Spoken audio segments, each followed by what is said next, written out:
Business is in neutral. It either builds equity or builds walls. We're not here today to discuss injustice like it's an academic concept. We're here because the clock is ticking. Because every system we touch, finance, technology, infrastructure, education, it's either amplifying fairness or deepening exclusion. And the future we're rushing toward, the fourth industrial revolution, isn't pausing for the marginalized, the underfunded, or the underconnected. It's engineering, but it's also ethics. It's technology, but also policy. It's profit, but it's also people.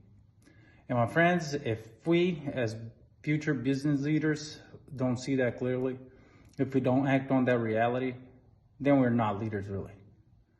We are enablers of a broken system.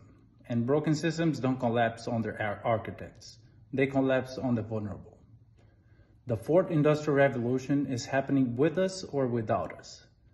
The only questioning is, who gets left behind? So what does that mean for us as future business leaders? It means leadership isn't just about making deals. It's about redesigning systems that are not just. Robert Smith didn't just build wealth, he built a system. Rooted in operational excellence, yes, but also in a clear-eyed recognition that access to capital, access to technology, and access to opportunity itself. It's political. When only 1.4% of asset management firms are diverse owned in a country whose pension funds are heavily paid into by black workers, that's not free market inefficiency. That's a design choice. The market isn't neutral. It's not broken by accident. It was built this way, and anything built can be rebuilt. If you inherit a broken system and choose to do nothing, you're not neutral, you're complicit.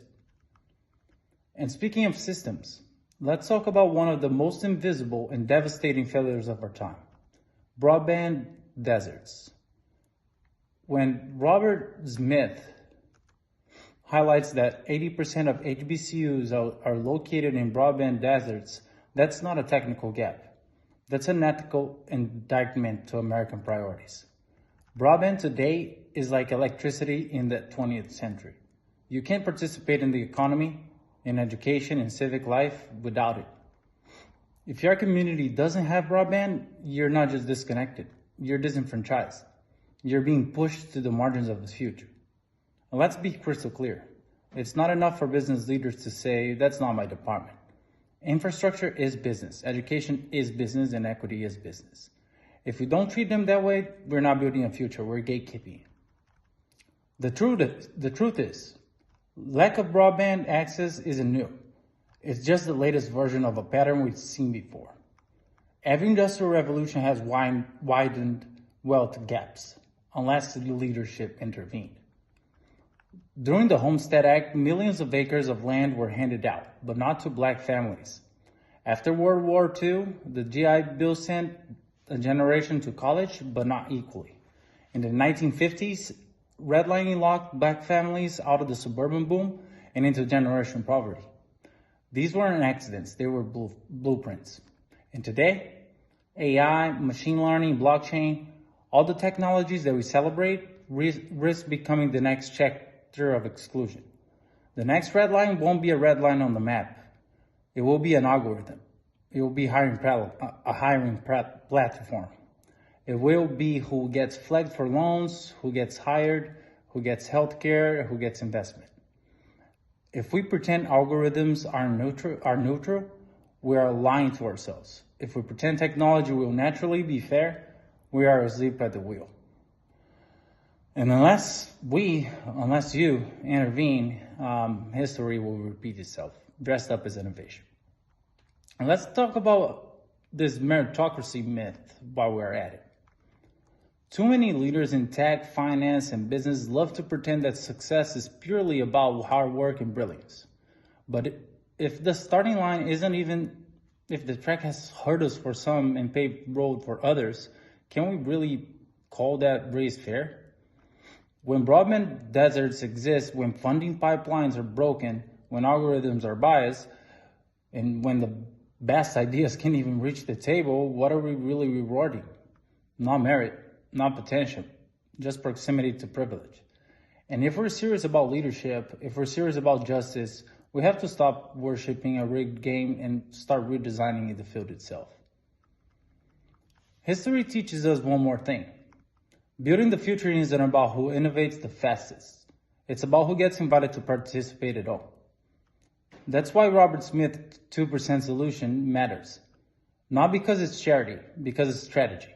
Because it's ROI, return on integrity. He's not asking corporations to be nicer. He's asking them to pay back a fraction of what they built on systemic disparity. A 2% reinvestment into diverse communities isn't a handout. It's a down payment on a sustainable future. Business ethics isn't about avoiding lawsuits. It's about designing justice into our operations. It's about engineering dignity into your profit model. Justice isn't a department. It's an operating principle. And that's why we can be neutral. As MBAs, as future CEOs, fund managers, founders, policy drivers, we must be architects of inclusion, not tourists in the conversation about equity. We must design systems that don't just maximize shareholder value, but maximize shared value. We must invest not just in profitable products, but in resilient communities.